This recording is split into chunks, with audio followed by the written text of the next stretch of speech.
ان کو سپورٹ کر رہے ہیں، اور وہ کہتے ہیں کہ یہ جو اندر سے بعض لوگ جس میں وہ فیض یاب کر کے ٹرمز یوز کرتے ہیں، وہ کہتے ہیں کہ یہ پشاور سے سپورٹ ملتی ہے، یعنی کہ وہ indirectly corps commander Peshawar lieutenant general Faiz Hameed پر الزام لگا رہے ہوتے ہیں کہ مبینہ طور پر وہ شاید سپورٹ کر رہے ہیں، تو اب وہ ان کے لیے ادارے کے اندر دوسری سائڈ بری اور یہ سائڈ اچھی، تو وہ ایک یہ وہ چیزیں، لیکن ادارے کو یہ دونوں چیزیں سوٹ کر رہی ہیں۔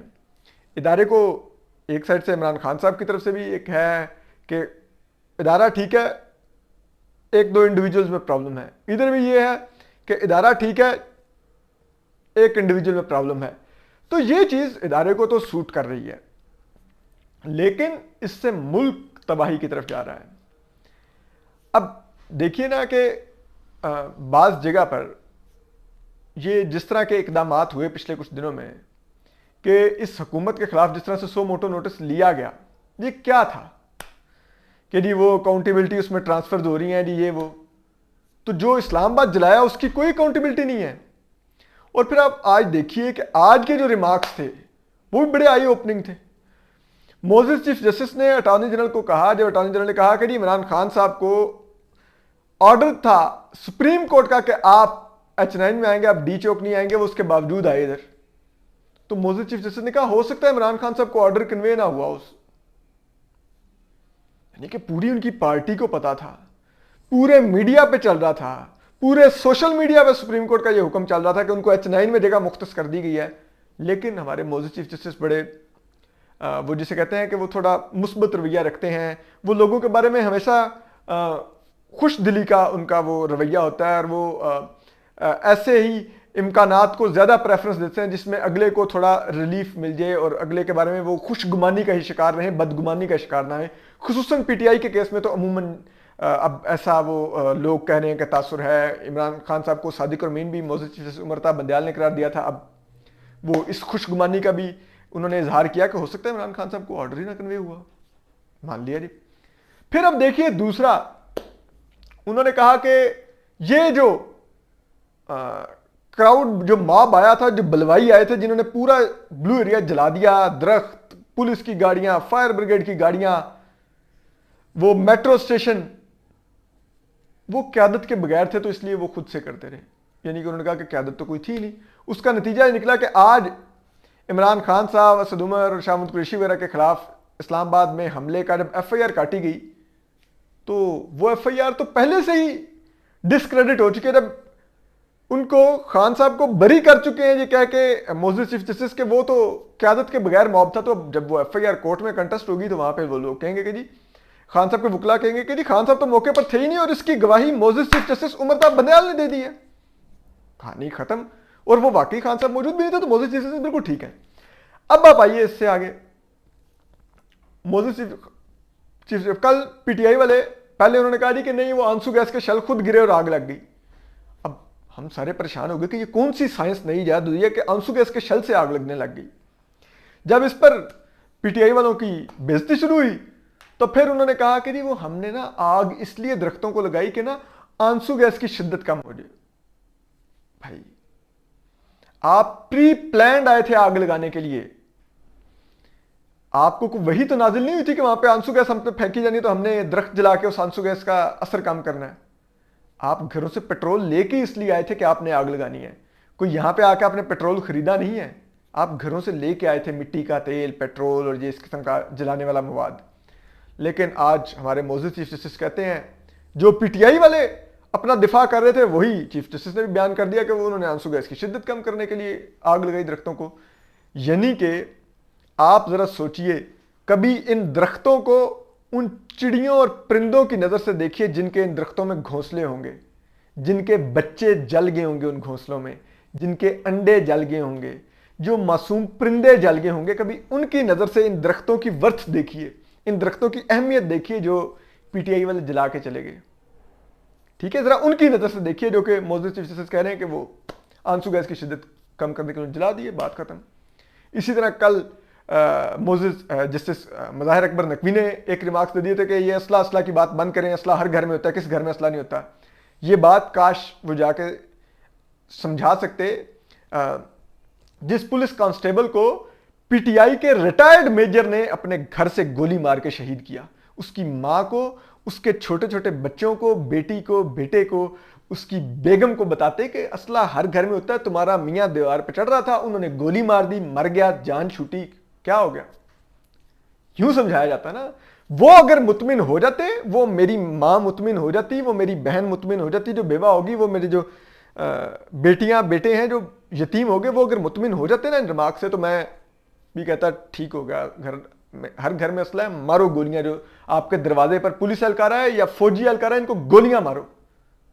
کس قسم کا یہ اس ملک میں یہ سب کچھ ہوا ہے یہ پچھلے 2 دنوں میں. اور اس میں خان صاحب کا کچھ نہیں کیا، اس میں ملک کا نقصان ہوا ہے، اس میں سپریم کورٹ کا نقصان ہوا ہے. موزی چیف جسٹس بار بار جب اس حکومت کے خلاف 100 موٹو نوٹس جو انہوں نے پچھلے ہفتے لیا، اس میں ریمارکس دیتے رہے کہ کرمنل جسٹس سسٹم کی ساکھ کا معاملہ ہے، کہ اگر افسران تبدیل ہوں گے تو عوام کا اعتماد اٹھ جائے گا کرمنل جسٹس سسٹم سے. تو جو پچھلے 2 دنوں میں ہوا، جو سپریم کورٹ کے اندر جیسا سماعت ہوئی، جس قسم کے آرڈر آئے، اس کے بعد پھر آپ خود سوچئے نا، اب ایک بیانیہ تو چل رہا ہے اور اس میں مجھ جیسے شخص کو تکلیف اس لیے ہو رہی ہے کہ میں سپریم کورٹ سے محبت کرتا ہوں، اس میں بیٹھے ہوئے ان تمام ججز سے محبت کرتا ہوں. جسٹس عمر عطا بندیال بہت اچھے لگتے ہیں، جسٹس مظاہر اکبر نقوی بہت اچھے لگتے ہیں، جسٹس منیب اختر بہت اچھے لگتے ہیں، جسٹس اعجاز الحسن بہت اچھے لگتے ہیں. لیکن مسئلہ یہ ہے کہ ہر بینچ میں یہی کیوں بیٹھ رہے ہیں حکومت، جس میں یا تو حکومت کو رگڑا لگانا ہو یا پھر پی ٹی آئی کو کا کیس ہو کوئی، جس میں سوائے ایک ڈپٹی اسپیکر کی رولنگ ریورس کرنے کے علاوہ آلموسٹ ہر جگہ پہ پی ٹی آئی کو ریلیف مل رہا ہو. کیا دوسرے ججز نہیں ہیں؟ یہ پک اینڈ چوز کیوں ہو رہی ہے؟ کیا بہتر نہیں ہو کہ ہمارے معزز چیف جسٹس جو ہیں، جو کہ بہت وزڈم والے انسان ہیں، باہر سے پڑھے لکھے ہیں، مجھ سے بہت زیادہ ان کا ایکسپوجر ہے، عدلیہ میں ایکسپیرینس ہے، وہ بجائے اس کے کہ اس ادارے کو کنٹروورسی کا شکار ہونے سے بچانے کے لیے، کیا یہ بہتر نہیں ہوتا؟ مجھے نہیں پتا، میں غلط ہو سکتا ہوں، کہ وہ صرف موسٹ سینئر ججز کا ایک بینچ بنا دیا کریں، تاکہ کوئی انگلی نہ اٹھائے کہ دیکھیں جی اپنی مرضی کے لائک مائنڈڈ ججز چنے. وہ جو حسنات ملک ایک ٹرم یوز کرتے ہیں کہ لائک مائنڈڈ ججز، وہ چنے اور اپنی مرضی کا فیصلہ دیا. جس کو ٹیکا بھر کے لگانا تھا اس کو بھر کے لگایا، جس کو بچانا تھا اس کو بچا دیا. یہ ایک تاثر جو پیدا ہوتا جا رہا ہے، اس پر نظر ثانی کی ضرورت ہے. یہ میری سپریم کورٹ ہے، اگر اس کی ساکھ کمزور ہوگی تو مجھے سب سے زیادہ تکلیف ہوگی، کیونکہ مجھے بھی اس کا نقصان ہوگا.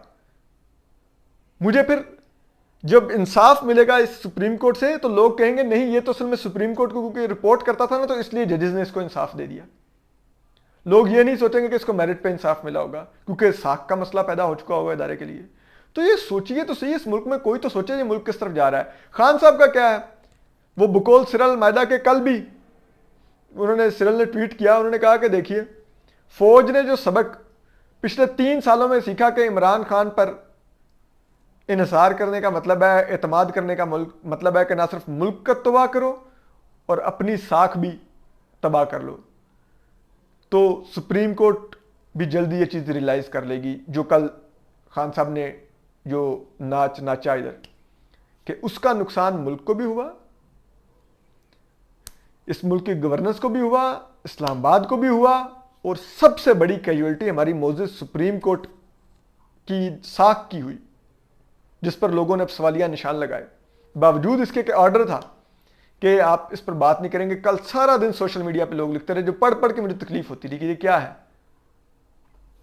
تو آپ خود سوچیے کیا ہو رہا ہے اس ملک کے اندر. خان صاحب تو دندناتے ہیں، جاتے ہیں، کھڑے جاتے ہیں. چلیے اب خبروں کی طرف آ جاتے ہیں. وہ یہ کہا جاتا ہے کہ خان صاحب کو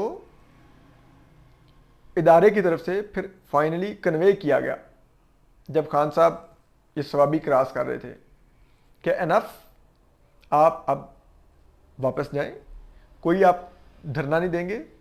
don't embarrass yourself and don't embarrass us and don't embarrass Supreme Court. وجہ کیا تھی؟ خان صاحب خالی 3500 کا کراؤڈ لے کے آ رہے تھے، 3000 سے 3500 کا انٹیلیجنس اداروں کا کہنا ہے، کے پی سے. پنجاب سے کوئی لوگ خاص آئے نہیں تھے 200-300 کے علاوہ. اسلام آباد اور پنڈی سے ملا کے کوئی ادھر جو یہ ڈی چوک والی روڈ تھی، یہ بلو ایریا والی، ادھر تقریباً 6 سے 7 ہزار لوگ تھے. اور وہ سری نگر ہائی وے پہ جو H9 والا وینیو تھا، وہاں پہ خان صاحب کو ویلکم کرنے کے لیے کوئی 1000-1500 کا کراؤڈ تھا. تو وہ کل کہتے ہیں کہ وہ ملا جلا کے 10-12 ہزار کا خان صاحب کا کراؤڈ بنتا تھا. تو خان صاحب کو خود بھی اندازہ تھا کہ یار وہ گیم تو پھنس گئی. اور پھر جب پنڈی سے بھی ایک کام آ گئے کہ گیٹ لاسٹ, تو پھر خان صاحب آئے اور انہوں نے کراؤڈ کو, اور پھر سب سے خوفناک اس میں کہ جب وہ کراؤڈ نے سامنے سے کہنا شروع کر دیا نہیں نہیں, کیونکہ وہ بیچارہ تو جو ورکر ہوتا ہے, ورکر کا کوئی قصور نہیں ہوتا, وہ تو اپنے قیادت کے بیانیے کے اوپر چل رہا ہوتا ہے اور قیادت میں اندھا اعتماد رکھتا ہے, اس کی فیتھ ہوتی ہے کہ اس کا لیڈر سے جھوٹ نہیں بول رہا, اس کو ٹھیک طرف لے کے جا رہا ہے. انہوں نے کہا کہ خان صاحب ہم پوری شام ہم نے آنسو گیس یہاں پہ کھائی ہے, آپ پوری رات آنسو گیس کھائی ہے, آپ صبح آ کے 8 بجے پہنچ کے کہہ رہے ہیں کہ چلو ختم کرو, گھروں گھر جاؤ. تو انہوں نے, میں نے تو قاسم سوری صاحب ان کے کان میں آئے, انہوں نے کہا جی کہ اسلامک ٹچ دے دیں. تو خان صاحب نے پھر حضور صلی اللہ علیہ وسلم کی مثالیں دینی شروع کر دی اپنی سیاست چمکانے کے لیے, اپنی 2 نمبری کو جسٹیفائی کرنے کے لیے. وہ کسی نے وہ ٹوٹ بٹوٹ ہیں, انہوں نے ٹویٹ کیا ہوا ہے کہ گڈ ٹچ اور بیڈ ٹچ کے بعد خان صاحب نے متعارف کروایا ہے اسلامک ٹچ. تو یہ خان صاحب نے کیا. تو یہ ایک کیجویلٹی ہے ہمارے, جسے کہتے ہیں ہمارے اداروں کی ساکھ کی.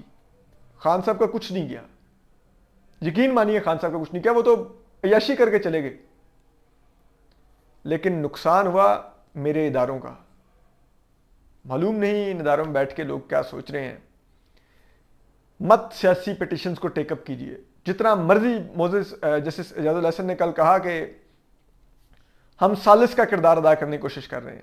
ارے بھائی چھوڑ دیجئے, سیاسی معاملوں میں سپریم کورٹ ثالث مت بنے, معذرت کے ساتھ مت بنے ہمارے موزز ججز ثالث. مت سیاسی گدلے پانی میں اتریے جس کے چھینٹے آپ کے ماربل کی سفید عمارت پر پڑے اور آپ کے جو آپ نے اجلی سفید شرٹس پہنی ہوتی ہیں ان پر پڑیں, اور آپ کے بارے میں لوگ طرح طرح کے تبصرے کریں. اس سے پہلے آپ نے دیکھا نہیں ثاقب نثار کا انجام کیا ہے آج. کیا ہمارے موزز ججز چاہیں گے کہ ان کو ثاقب نثار کے ساتھ ریلیٹ کیا جائے جب وہ ریٹائر ہو, ان کو اس صف میں کھڑا کر دیا جائے, یا وہ جسٹس جواد خواجہ اور جسٹس کارنلس کی ساتھ کھڑا ہونا پسند کریں گے, اپنا نام لکھوانا پسند کریں گے؟ یہ فیصلہ ان کا ہے, ان کی لیگیسی ڈیسائیڈ کرے گی. ہم تو کچھ نہیں کہہ سکتے. ہم تو ان سے پیار کرتے ہیں, ہم تو چاہتے ہیں کہ ان کی ساکھ برقرار رہے. جتنی عزت ہمارے دل میں ہے عام عوام بھی اسی طرح عزت کریں ان کی. تو بہرحال ہم آپ کو اپڈیٹ کرتے رہیں گے. اپنا خیال رکھیے, سلامت رہیے. اللہ حافظ.